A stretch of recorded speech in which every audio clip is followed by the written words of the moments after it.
Good afternoon, everyone. I almost said good morning there because I think it's still almost morning where I'm from.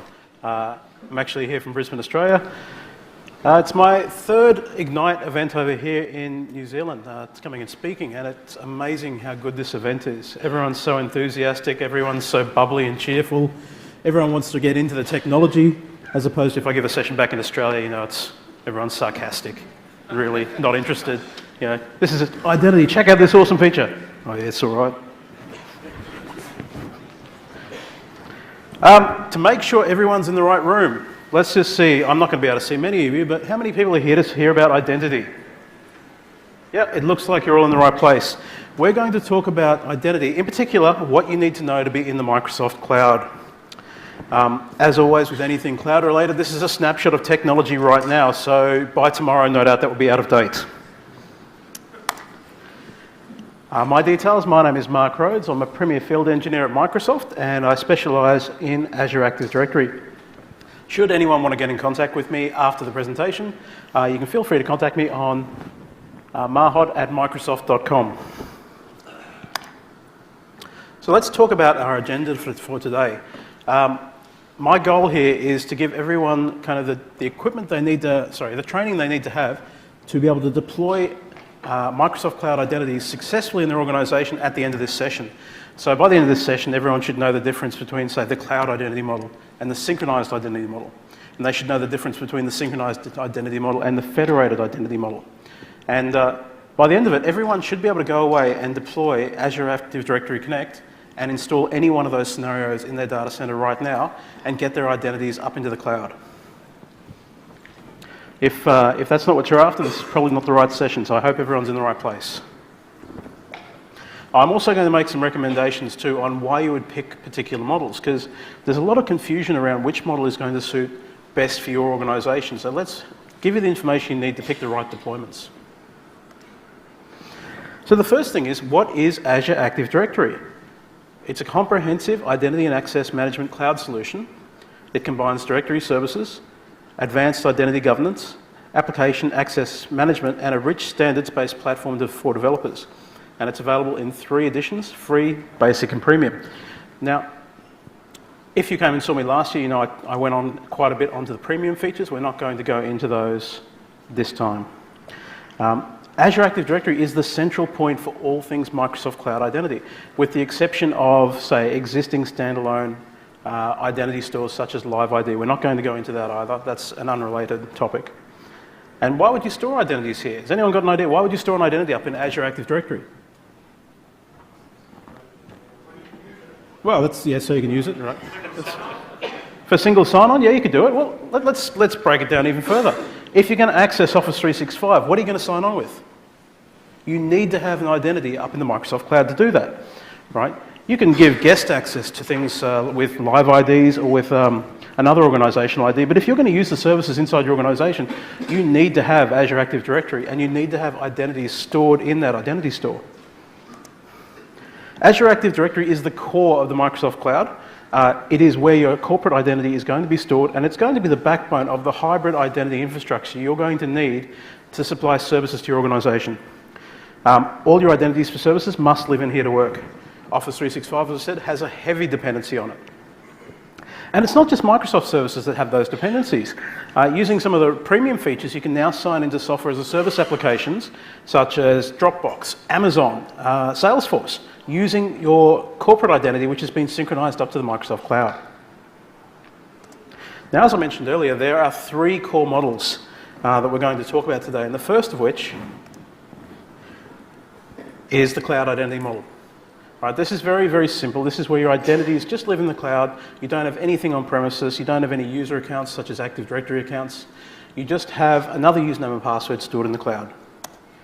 The next one is what we call the Synchronized Identity Model, which is where an agent is pushing your identities up into the cloud. And the third one is the Federated Identity Model. And it's easy to get those two confused, but we'll go through it in a lot of detail. The Federated Identity Model is just like the Synchronized Identity Model, except on top of the synchronization, you have federation services in the form of ADFS.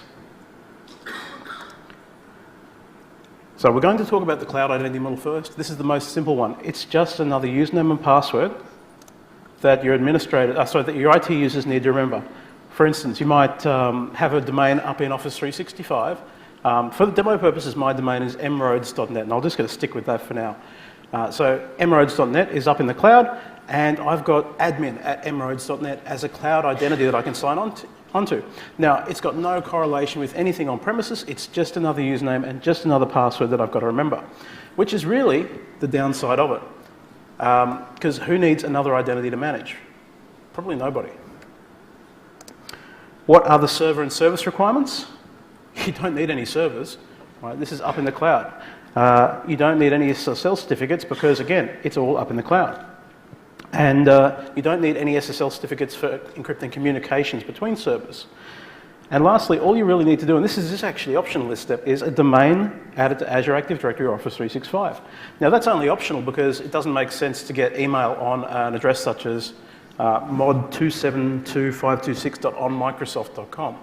That's not going to be convenient. @mroads.net makes a lot more sense to get emails on, so I've got that added in there. Let's move on to a more interesting model, the synchronized identity model.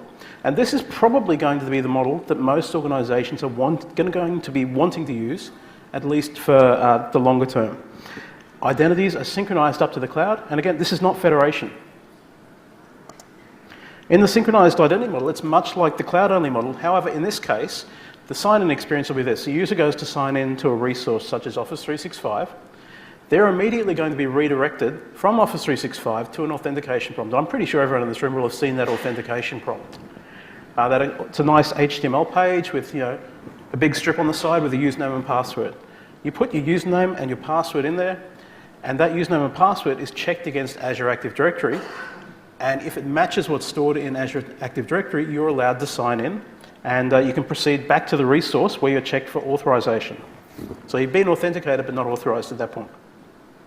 Behind the scenes, what's happening there is an agent is pushing identities up into Azure AD. And this contains any relevant attributes that you might need for your identity. Maybe your UPN, your email address, your first name, your last name. Now, if you wanted to, it can even contain your password. Now, I say password in air quotes because your password is never actually synchronized over the wire. We'll go into that in just a second, but how does it all work? There's an agent sitting on a server somewhere. That could be DirSync or AAD Sync or AAD Connect. Has everyone heard of those terms? Or is it first time for anyone hearing those terms? Okay, great. It can also be Forefront Identity Manager or Microsoft Identity Manager. And as I said, you can push your passwords up to the cloud. Now, how does this work? Because a lot of people are quite worried about the idea of putting their passwords up in the cloud. Well, it works like this. They're never, ever transmitted in plain text. Right? In fact, not even a reversible encrypted method of storing your password is transmitted over the wire. What happens is, inside Active Directory, right, you've already got your password stored in there and a hash of your password stored. A hash is a one-way mathematical function. Right? It's nearly impossible to reverse a hash. So what happens is Active Directory has already produced a hash called an MD4 hash, which is stored on your Active Directory domain controllers. That hash is going to be taken by the agent, which in this case is, we'll say, is AAD Connect, and it's going to be hashed once again with a different hashing algorithm. In this case, it'll be SHA 256. Now, the result of any hashing algorithm is called a digest. We're going to take the digest, which is a double encrypted, effectively, one-way encrypted digest, and we're going to upload that into the cloud.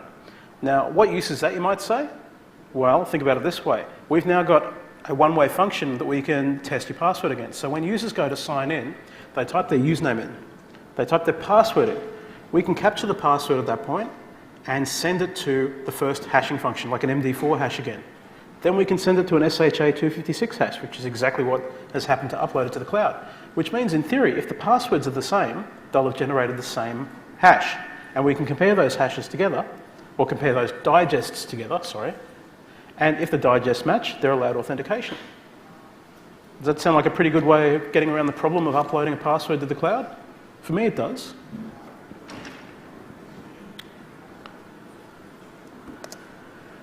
Okay, so let's move on to choosing synchronization tools.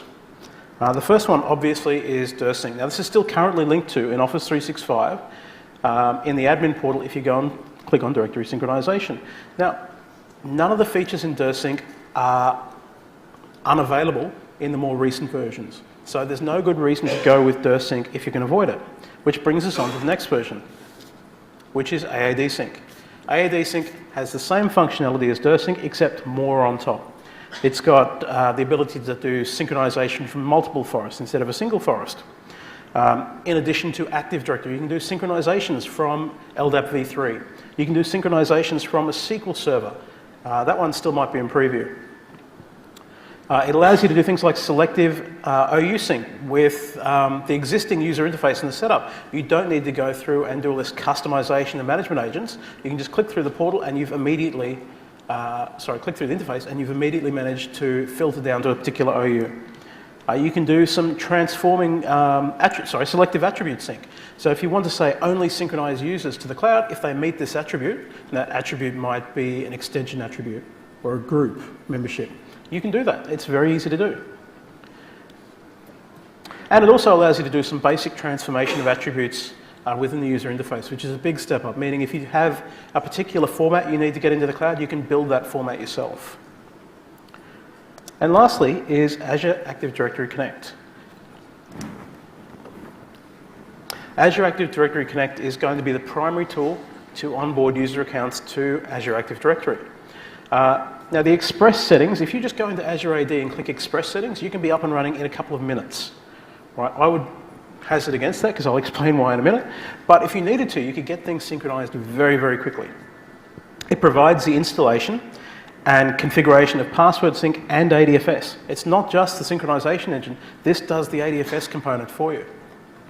And all future investments will only be available in Azure AD Connect. Right, so it makes sense to go to the most recent version of the tool if you're implementing this. Now, should you have an older version of the tool? For the most part, you can install Azure AD Connect straight on top of your existing tool set, and it'll pick up the changes in the database, any customizations you've made, and bring them through to the new version. Right, so the upgrade process is, in theory, very easy to do.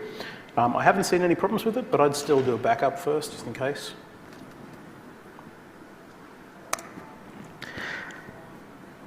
Sorry, where was I?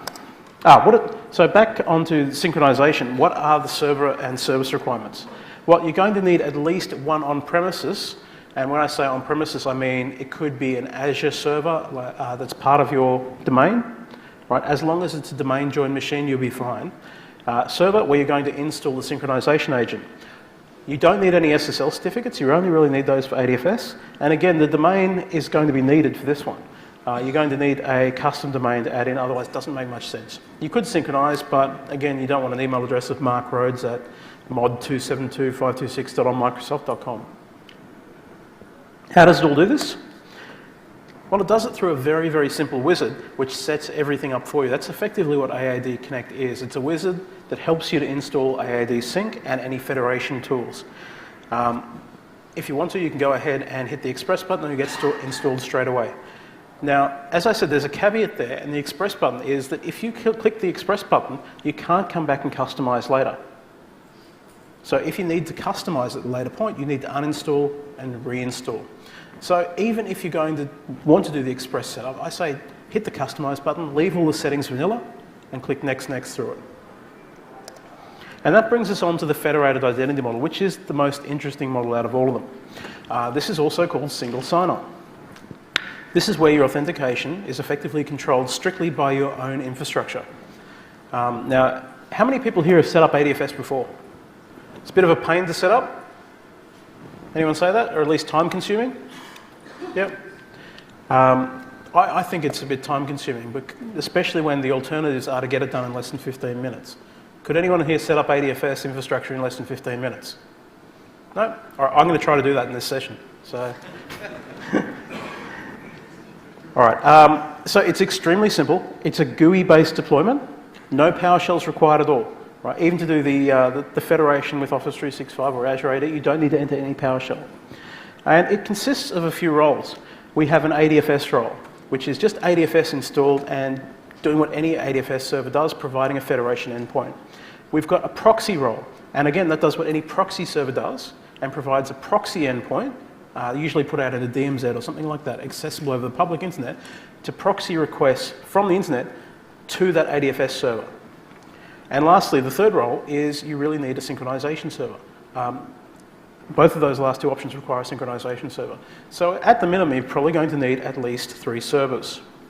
You're also going to need to know a little bit about DNS to set this up, because you need to set up split DNS. So I think I'll go into a bit more detail on that later. If not, I'll come back to it.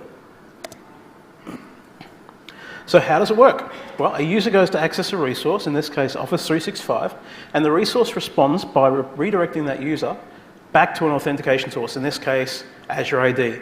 And as soon as you hit Azure AD, you put in your username.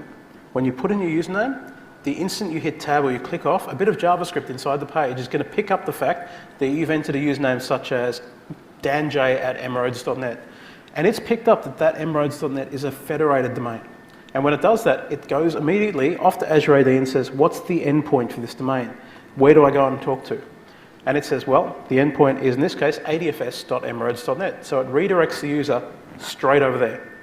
Now, if the user is on a corporate domain and they're signed in to a workstation, if they're on a workstation joined to the corporate domain and they're signed in with the domain creds, they're going to be redirected automatically, almost transparently, to their authentication service behind the scenes, and all you see is a bit of a flicker, and they'll be signed in. That's why it's single sign-in. If you're outside of the corporate domain or off the corporate domain, you get a different experience. What you're going to do is you're going to be redirected to a proxy endpoint, which is a nice, pretty HTML form, right, instead of the ADFS server. That proxy endpoint asks you for a username and password, which you'll have to put in, and once you put in, you get the same experience pretty much. You get a cookie out of, or a token out of it, which gives you a cookie, and that cookie is passed back to Azure AD, and that's allowing you to sign in and access resources.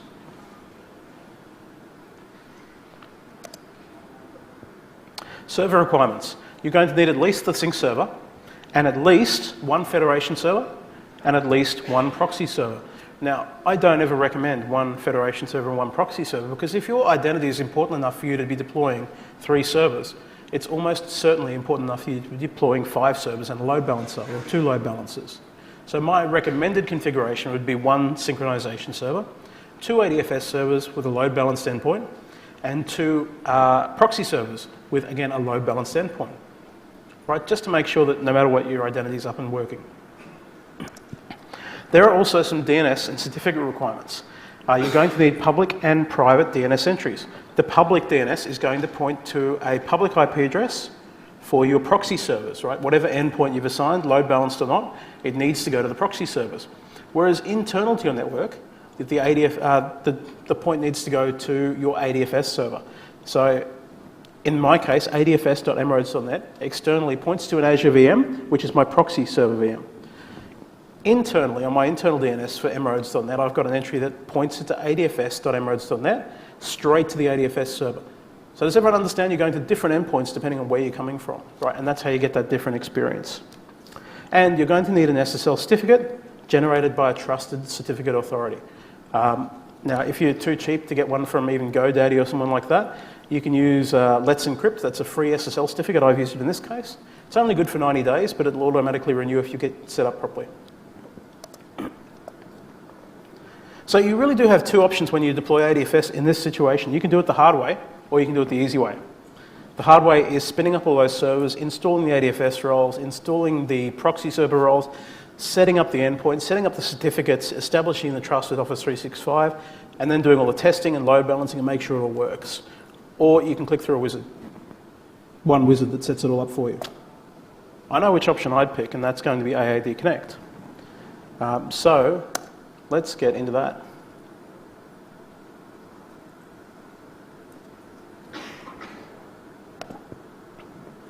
Okay, first thing I want to show you is, this is Azure AD. Now, I realise that some people might not have seen this because this only really went live a couple of weeks ago.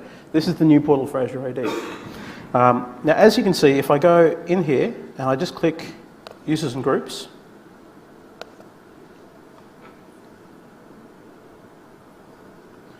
and I go down to All Users, you can see I've got really nothing in this tenancy.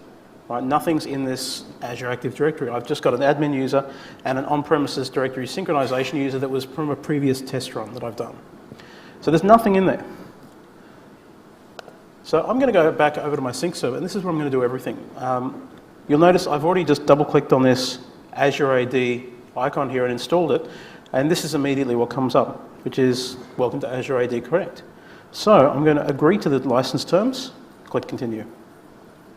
Now, as I said, if you pick express settings at this point, you can't come back and customize. So I always recommend clicking on customize and just leaving it as it is and click install.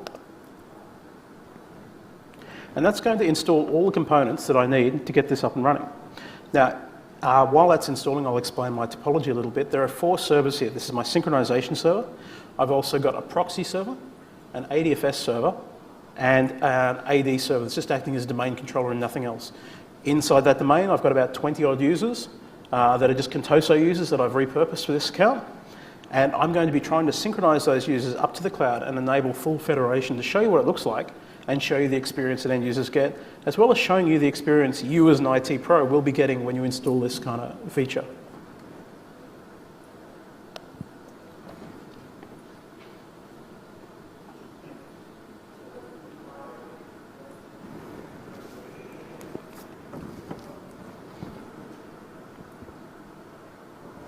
It always goes quicker when I'm not demonstrating in front of a live audience.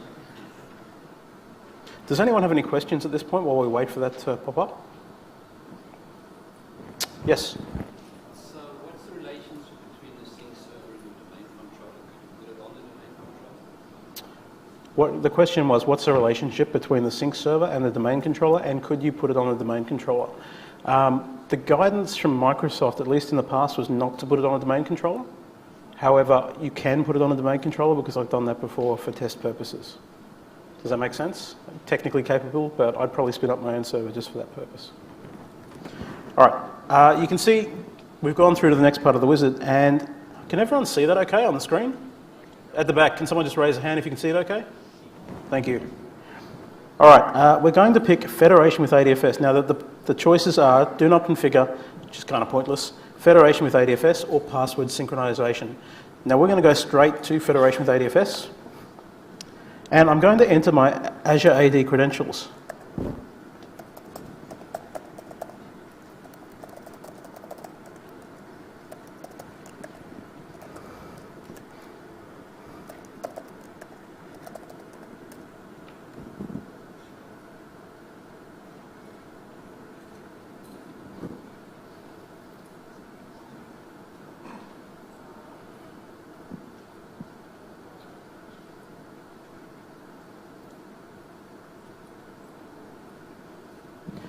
It's that kind of moment of truth. Okay, that's connected. It's examining the domains I've got connected to the tenancy. Now, I've got mroads.net added as a domain inside the tenancy, which is why that's actually gone through and worked. As you can see here, it's picked up to the on Active Directory. I've got a forest called mroads.net.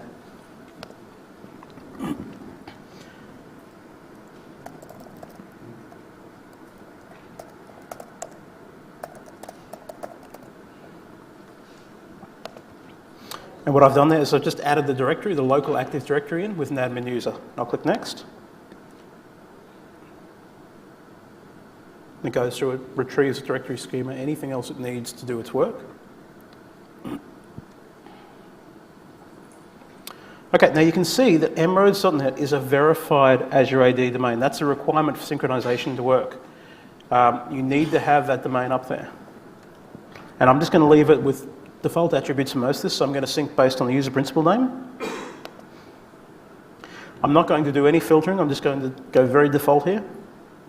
And again, just going to leave it here, so I'm going, the default option of users are represented once across all directories. If you've got multiple forests where you might have multiple user accounts, you might need to change this option. And I'm going to synchronize all users, I'm not going to filter down at all. Now there is something I'm going to do here. I'm going to enable password synchronization, and that's for reasons I'll explain later. Okay, now we've got to the point where we need to set up the ADFS farm. So I need to provide a certificate, and as it happens on the desktop here, I have a certificate.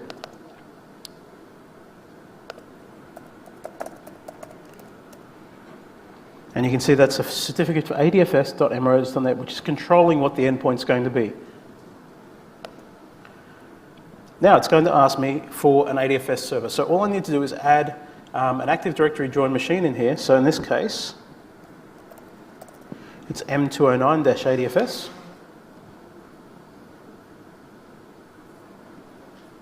And it'll go through and connect to the server in the background and make sure it can use WinRM to execute commands on it.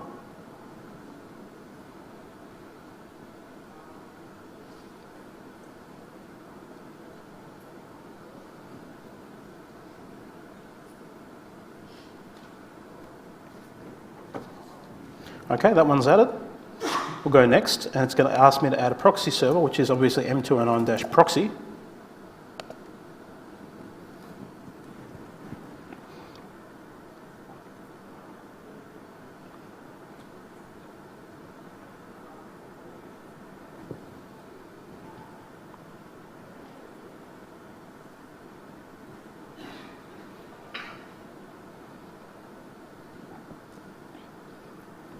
Okay, that one's done. Click next again. As IT pros, everyone should be well capable of clicking next, I'd think. Azure AD requires the mroads.net domain admin credentials, so I'm just going to give it a domain admin account here. Now, obviously not best practice. I'd try to separate some accounts usually, but for this case, I think we'll be okay.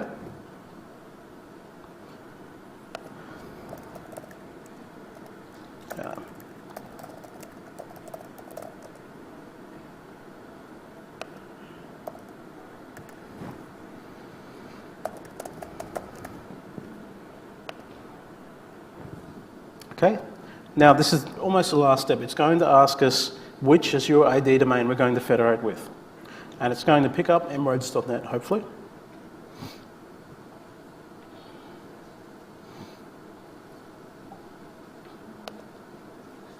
There we go. You can see the domain mroads.net is a managed domain and will be converted into a federated domain. User logons might be disrupted during this operation. And I've got start the synchronization process when configuration completes, and I'm going to click install. Now, that's it. That's setting up the synchronization service, that's setting up ADFS servers, that's setting up web application proxy servers. It even installs the roles for you. It's setting up the certificate for you, it's setting up the endpoint for you. Then it's going ahead and federating with Office 365 for you behind the scenes, or Azure AD behind the scenes. It doesn't get much easier than that in terms of setting up identity, hybrid identity. So we're going to let this go for a minute. We might, we might go to questions actually while that's happening. If anyone has any questions at the moment? Yes? What prerequisites are there around the initial server builds for ADFS and proxy services? Is there any special requirements around DNS settings, IP addressing, etc. that this will work? Yep. So the question is, what are the requirements effectively around setting this up? What are the version requirements? What are the DNS requirements? The version requirements are, if you want to do AAD Connect, you've got to do it on a server that's capable of doing ADFS 3.0, which means Windows Server 2012 R2 or higher. As for DNS, you're going to need a domain, obviously. Usually that domain would be very similar to your corporate domain. Whatever your email domain is effectively is what you're going to be synchronizing to. There is a bit of a prerequisite in that your user UPN suffix needs to match that domain. Right, so if you want to synchronize, that UPN suffix for each user account must match the domain. If it doesn't, it won't synchronize, or if it does synchronize, it will go up with that mod 272.526.onmicrosoft.com. But as soon as you change that UPN suffix to match the domain and you do a synchronization, it'll just light up and work again. Does that answer your question? Yeah, I guess something for the question. Sure. So in the past, I've seen customers set up the proxy servers as non-domain joined machines. Yes. How does this handle the fact that those servers are non-domain joined? Yeah, I think the behavior is if you click proxy server and add it in, you've got to first off make sure that it's fully qualified domain name or IP address so it can reach it. And second off, it's probably going to ask you for an admin username and password. Yep. Any other questions? So what about Server 2016? That's an excellent question, and it's only come out, what, a week ago? Yeah, it's hard for me to say. I haven't looked into 2016 too much, but I think ADFS 4.0 comes with 2016. Yeah. As a result, I wouldn't expect this works until a new build's been released. It may have already been released, so I don't honestly know. I'd be happy to check for you and get back to you. You've got my email address. All right, any other questions? Still got a little bit to wait. Oh, yes?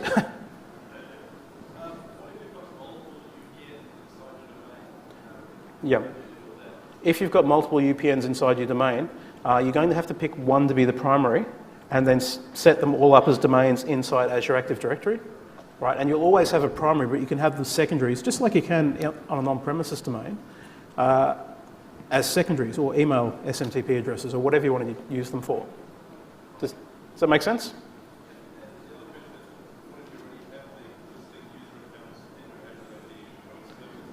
That's an excellent question. What if you already have existing user accounts inside Azure Active Directory and you set this all up? Well, when you do it, generally, did you set them up as, say, a cloud identity only? Okay. Let's say you set it up as a cloud identity and you couldn't find any way to link back to Azure Active Directory, to your on-premises directory. What you'd have to do is you'd have to go through the MIIS client and do a hard match of user accounts. Right, so you force the matching between two unrelated accounts effectively. However, if you've used the same UPN suffix, it's going to be smart enough to pick that up and it's going to do a soft match. Right, so it's just going to match them automatically for you, no problem. Right, does that answer your question? I think it's a great question. I'd give you a prize if I had one. I don't. Look, what you should probably do is go down to the level below that showroom, just wander up to a vendor, tell them I sent you. So I'll give you something. All right, that's still going behind the scenes. Does anyone have any questions apart from that? Otherwise, we'll click through. Oh, yes. With the EMS and VDFS, does that have any complication with MFA? So the MFA can't be used? So the question is, can you use MFA with ADFS? Yep, yes. On Azure, Yes. with an ADFS, if it keeps redirecting. It's going to keep redirecting. So if you're going to do that, MFA on Azure only works with the synchronized identity model, right? If you want to use MFA, then you need to download Azure MFA server and set that up on your ADFS server manually. And it's not terribly difficult to do, to be honest. Does that answer your question? All right, we're still going. Any other questions? Yes?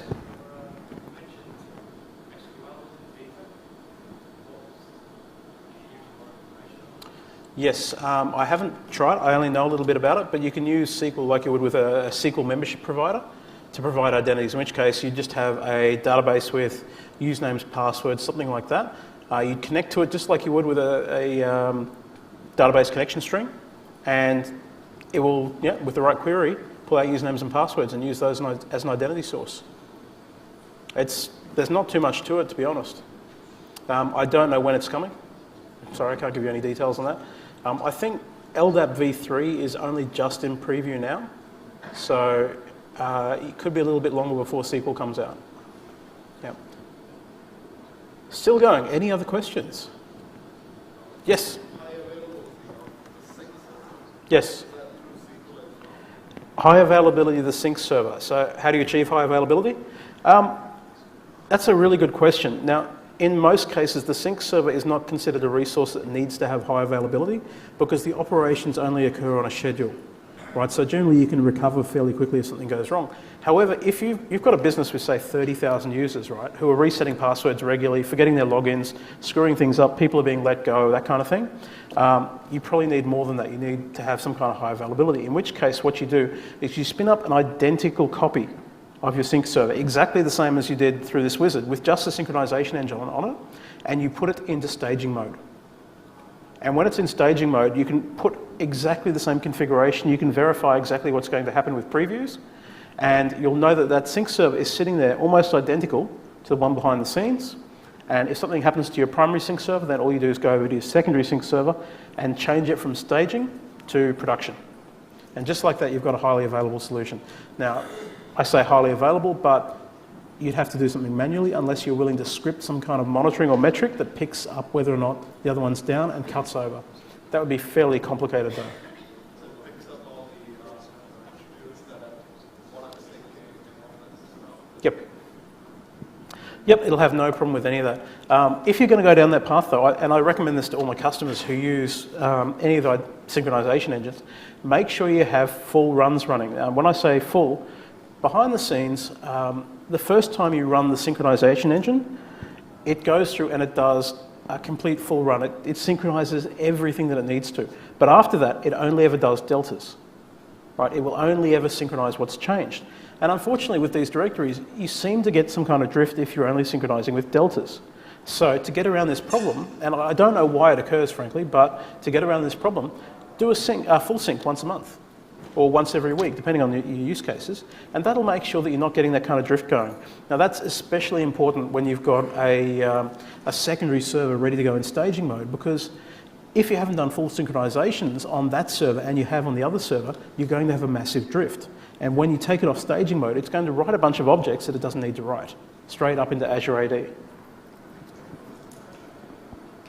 All right, that's taking so long that I'm going to go back to the slides and we will come back to this.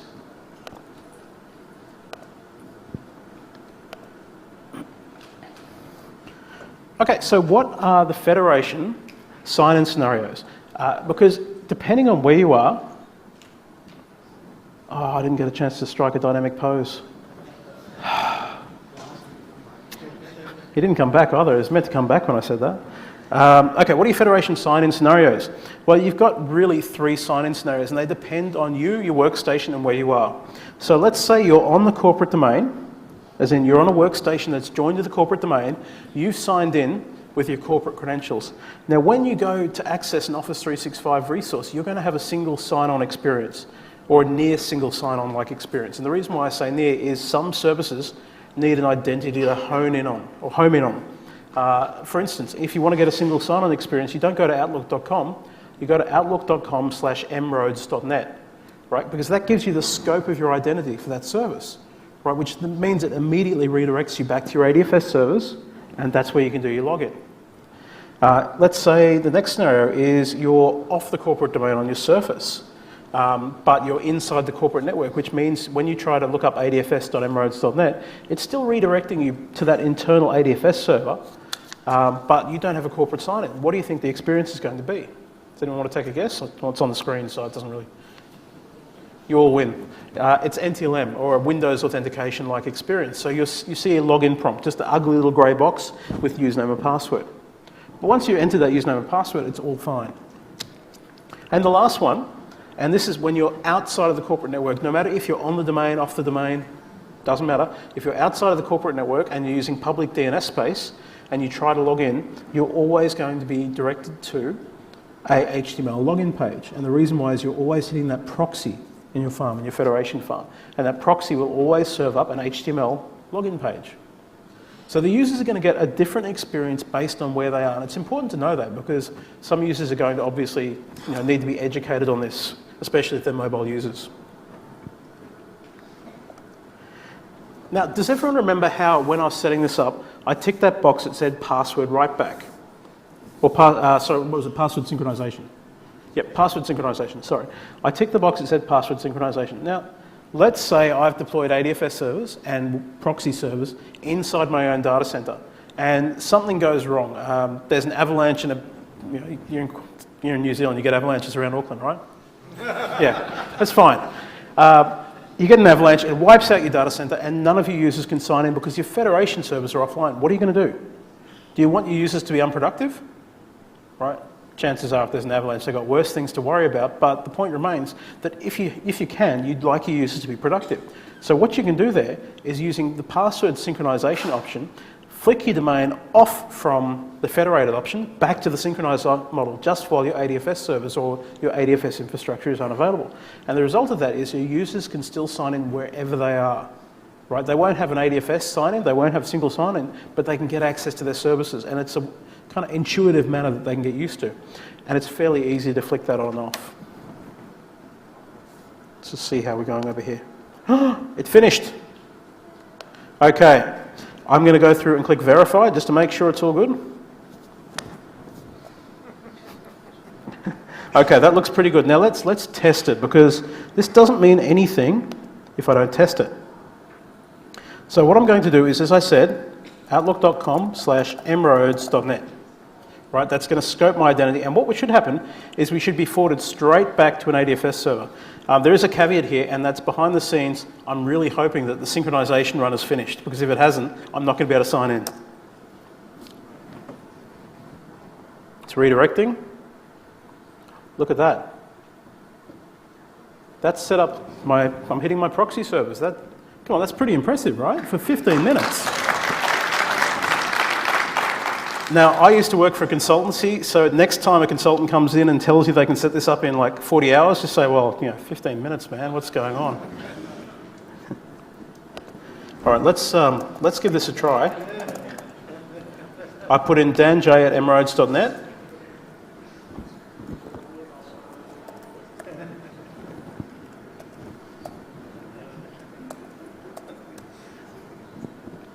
Uh-oh. Ah, that's right. Password. Nobody look at the screen right now.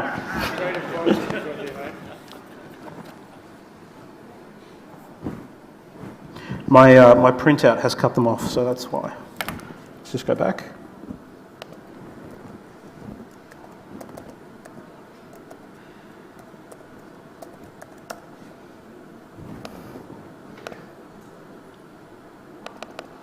Someone there. Just make sure I get it right, sorry.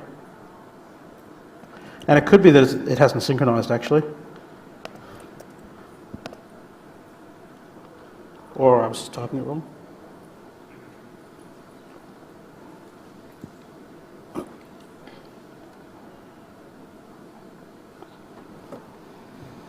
Okay, now, that's not my fault, I swear. That's coming up because the mailbox doesn't exist for that user account. But you can see it's logged me in successfully. If I went to a different site, such as portal@microsoftonline.com, I would get signed in. That would work first time. In fact, let's give that a try, just so I can prove it. My honor's at stake.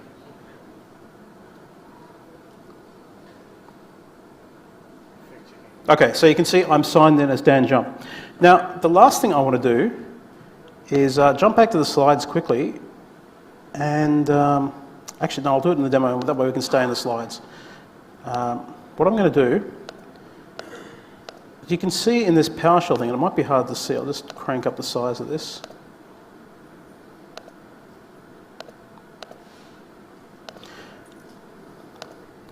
Okay, now, has anyone got federation and more than, say, 10,000 user objects in a farm? Nobody? Oh, look, there's a gentleman down the back that has it. Look, if you've got that scenario, you might be familiar with the fact that it took, if you're going back from federated to the synchronized model, if you have a failure of your ADFS servers and you need to cut back to synchronized, it took a long time. Has anyone seen that? Right, it's about 2 hours per 1,000 users, so it's quite slow. Fortunately, a new series of commandlets has been made available, and that commandlet will go back from federated to synchronized, like that. So it should be pretty easy for us to just type that in, and I'm going to disable all that hard work I just did. So I'm already connected to Office 365. I'm just going to make sure that I've got users synchronized in there. So, yep, they're all synchronized, and what I'm going to do is type in set-msl domain authentication. And I'm going to go, authentication is managed. It's currently set to federated, domain name emroads.net. And just like that, if we go back,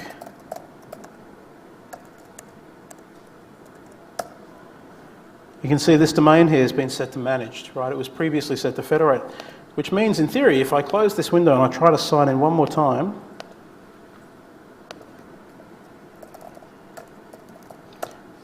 I'll just go to portal.microsoftonline for this one, and I'll enter danj@emroads.net. Now remember, when I hit tab, previously it was redirecting me to an ADFS server, or would have.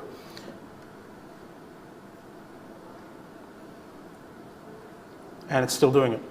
My immediate demo hasn't taken effect, but you get my point. You can generally change these things pretty rapidly. It just might take 5 minutes to update for whatever reason. It's meant to be near instantaneous.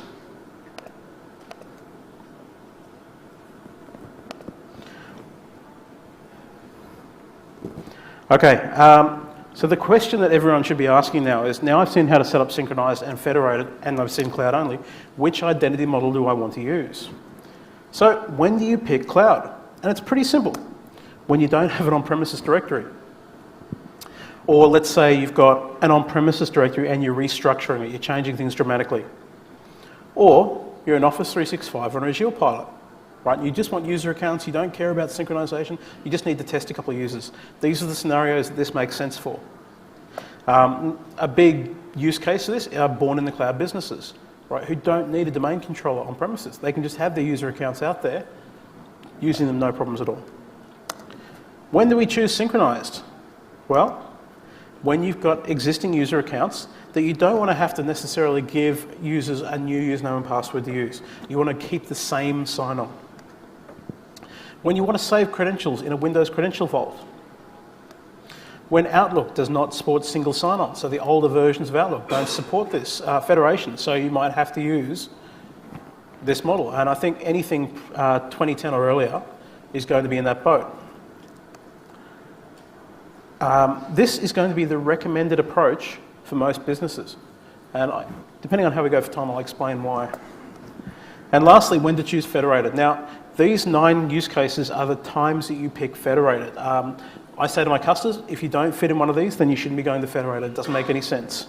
So, if you've got ADFS already deployed, why would you, even consider not using that ADFS endpoint? You've got the infrastructure there, it's very easy to use.